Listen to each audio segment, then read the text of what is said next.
Excellent! What's up, guys? Welcome back to Paul's Hardware. I am getting back into the swing of things today with an unboxing and an overview and a bit of a review of this wireless gaming kit that Corsair sent over. They were like, hey Paul, we have a bunch of new wireless stuff. If you guys checked out my CES 2018 coverage, you might have seen a bit of coverage there. They wanted me to take a look at it directly, so they sent me this big old box. I'm gonna take everything out of here. I know we have the K63 wireless mechanical gaming keyboard in here, and let's see what else they've included as well. A Corsair logo. We are greeted with, oh, this is an actual, hold on. Never mind. I did it wrong. Unboxing fail.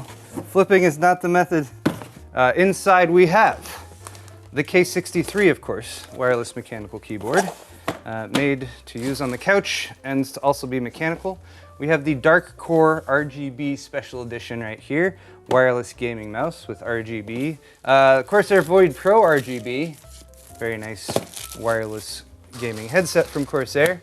Oh look, they've included a little, this is the Corsair Survivor Stealth, which is just a USB drive. This is a 32 gig USB 3 one. Here's the rest of the stuff. So rounding things out, this right here is the K63 Gaming lap board, and this is actually made to go with the K63 Gaming so that you can use it on the couch in a living room environment. So I'm definitely going to be testing that out. And then we have the MM1000 right here, which is extremely controversial. This is one of the most expensive gaming mouse mats that you might ever encounter yourself. That's because it comes with the Qi Spot.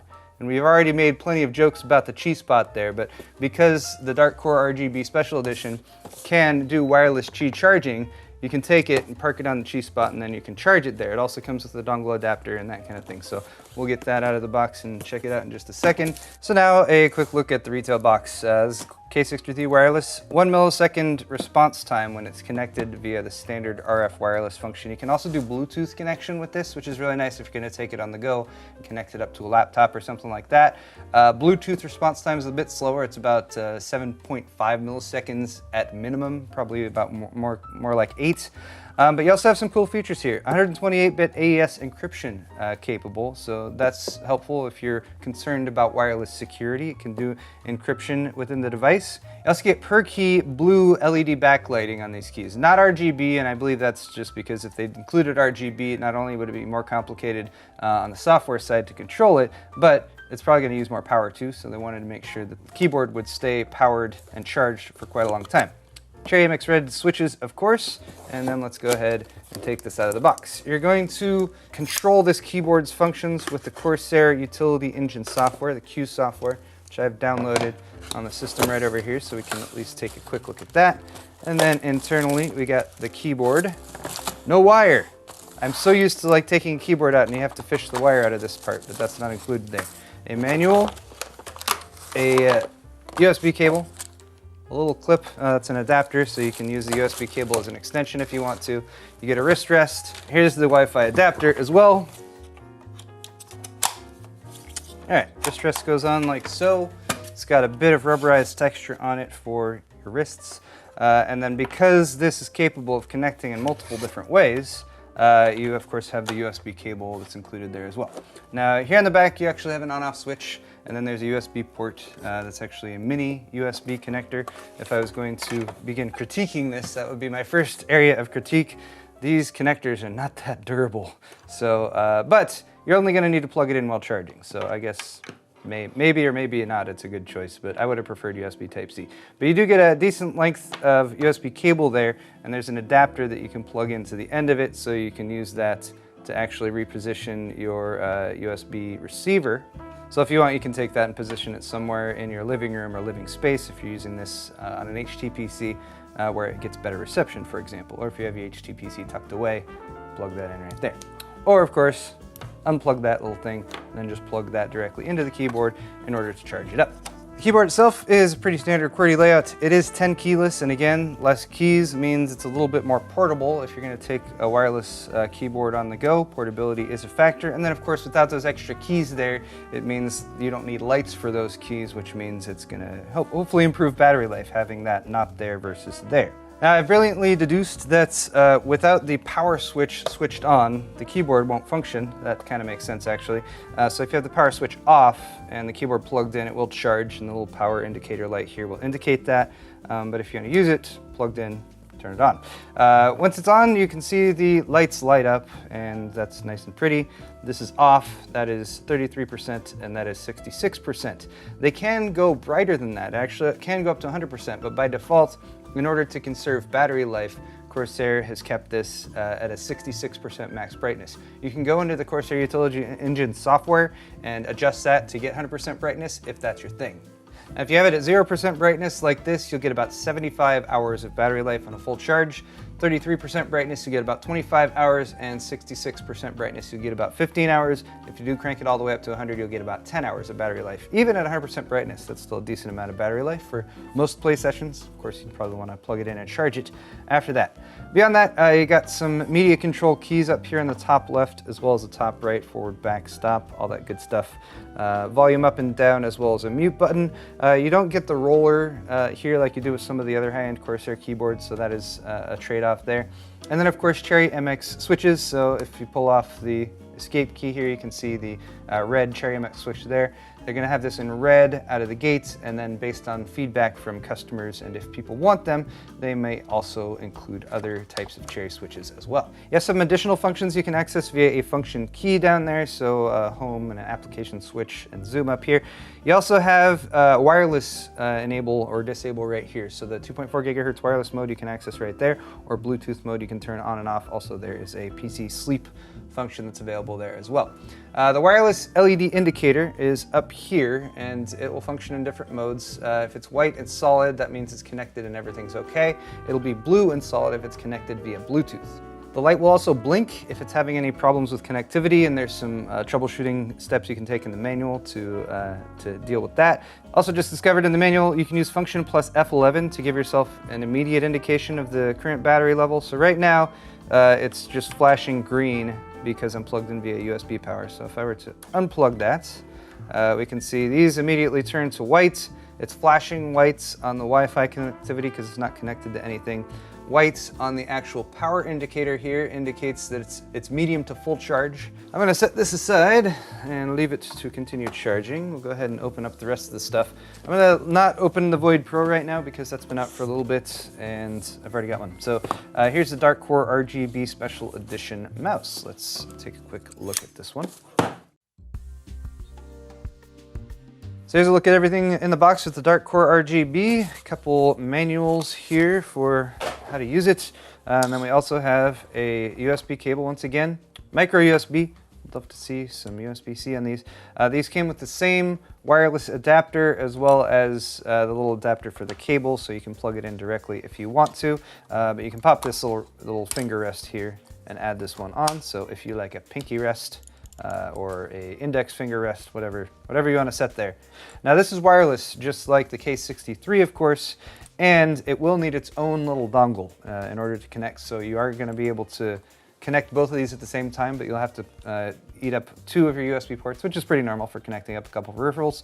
But over here, again, just like the K63, we can switch back and forth between 2.4 gigahertz wireless mode and Bluetooth wireless mode via a switch down here. Then, of course, just an on-off switch so you can turn the mouse itself on or off. You can also plug in the micro USB cable right here up front, and that will allow you to use this in wired mode. So again, just like the K63, they're making sure you can use this wirelessly, but if you want to plug it in, if you're low on battery, you can do that and keep playing, and you won't have to wait for it to charge or that sort of thing. Beyond that, this is a relatively new design, I would say, from Corsair when it comes to their mice. It's something that we haven't seen exactly before. Of course, when it comes to mice, there's not a whole lot of differences that you can make from one to the other, but up here you got left and right click, you got forward and back that's up here for your thumb. You also have a DPI switcher, rolling mouse wheel, and then over here you have sort of a unique little thumb pad as well as a directional pad that's on the side. So you can click in the middle or you can click on the sides of that pad as well to go forward or back with your thumb, which can be useful. It's also got a bit of textured grip right here for the palm rest, as well as a little bit down here where your thumb would rest. So it's nice to have as well. Just anecdotally putting it in my hand right now for the first time. Feels pretty comfy. Now, if you're wondering what makes that Dark Core a special edition, it is because it has the Qi charging that's integrated as well. According to Corsair even, with the Qi spot on here, it charges just as fast as it does when it's plugged in. So that I thought was pretty interesting. Granted, you need a specific spot on the mouse pad in order to charge it, but the fact that they're able to get that quickness of charging is pretty impressive. Anyway, that's everything that comes in this box. All right, so there's your everything that comes with the MM1000. Three guides. I don't know why you need more documentation for this than otherwise, but you get a decently long braided cable with 2 plugs on the end, a USB 2 and a USB 3 it looks like, because why not? Let me peel this plastic off real quick at the top. So guys, I've spent a few minutes just messing around with this to see if I can make sure everything's working functionally. The mouse appears to be behaving. When we first plugged it in via the USB, it wasn't working, but after installing the Corsair Utility Engine software, it does appear to be working. So I've got it set up in wireless mode right now, and I've also installed the Corsair Utility Engine software over here so we can at least give you a quick initial rundown of sort of how it works. Also got the MM1000 up and running here too. When I initially plugged this in, I also thought it didn't work, but that was because it only really lights up and does anything when you're using it. So the Qi charger right here, you might be able to tell is lit up green. That's because it's not charging anything, but it's detected there. And when you actually put a Qi charging device there, such as the mouse, it will detect it, start flashing green, and that will let you know that your device is charging. The mouse will light up white by default and flash every so often while it's charging as well.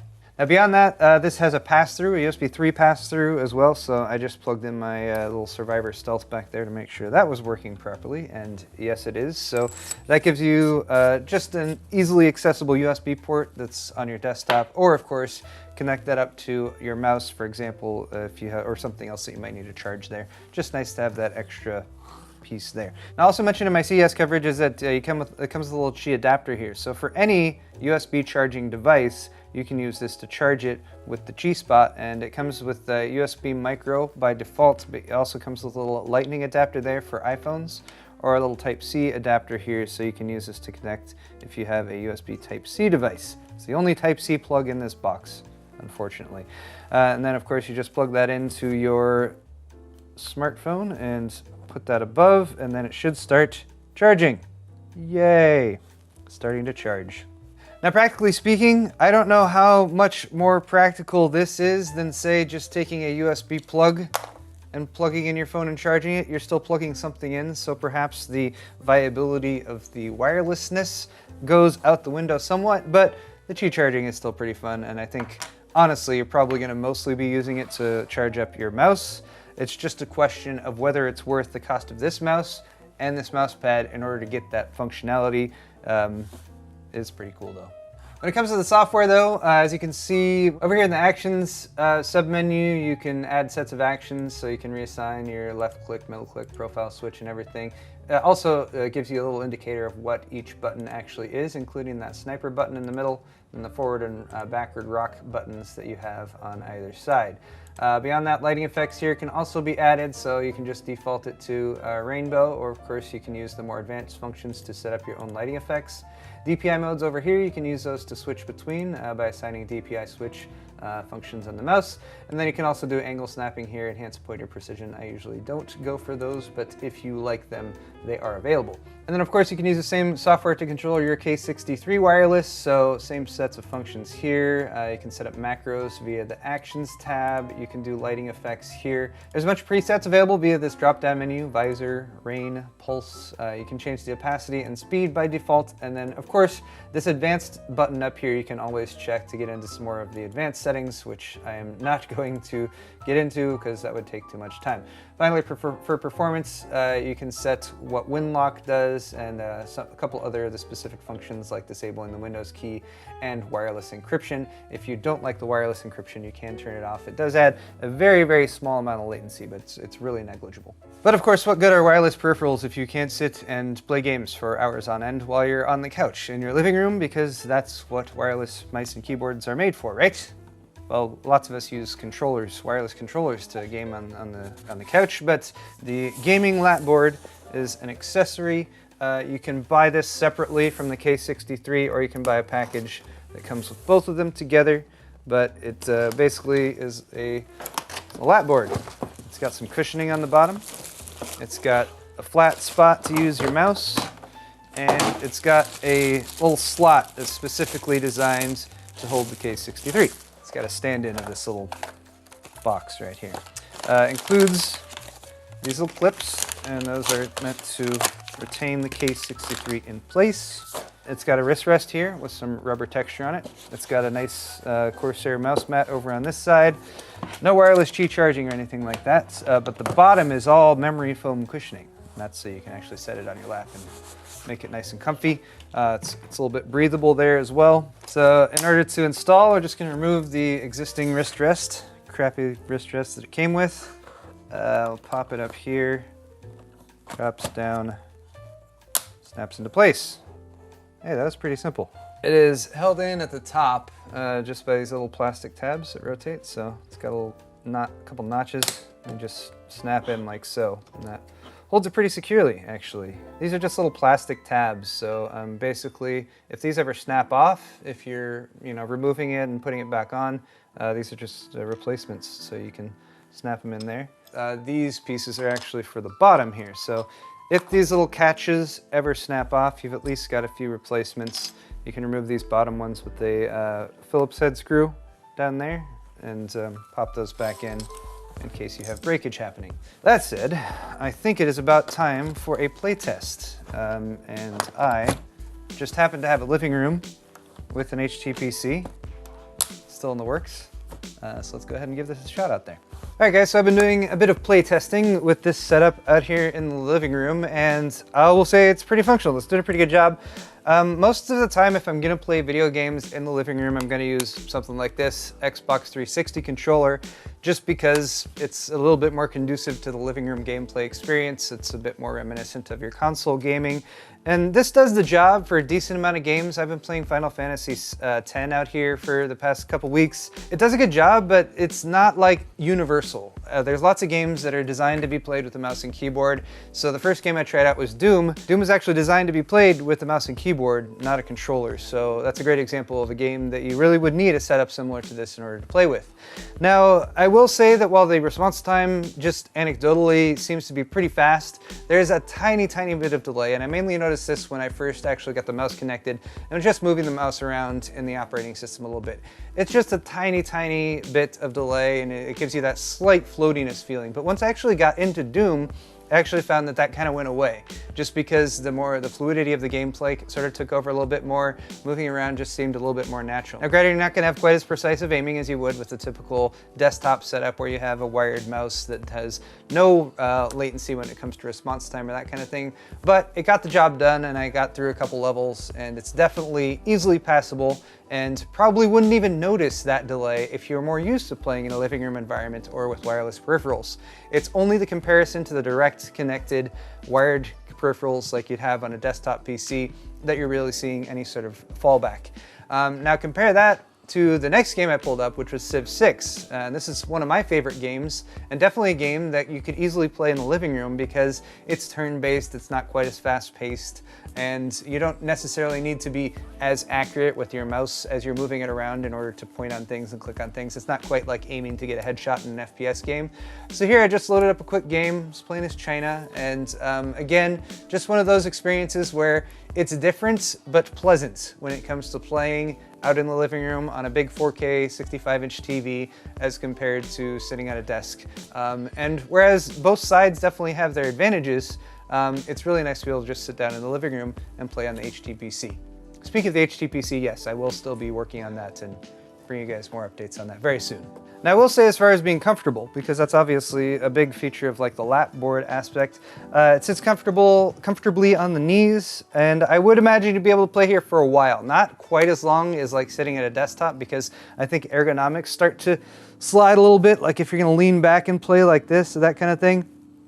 It's functional, but you're probably gonna start to introduce a little bit more wrist strain because of the angles you're at and that kind of thing. But so you probably wouldn't be able to play for quite as long as of a gaming session as you would at a desk where you have a little bit better ergonomics, where you're sitting up straight with your arms at the right angles and everything there. But it's comfortable enough, and definitely the combination of the K63, the lab board, and the Dark Core SE makes a great solution for giving you that premium gaming feel, like with the mechanical keyboard and like a nicer gaming mouse. As compared to, say, other solutions like, I don't know, does this count?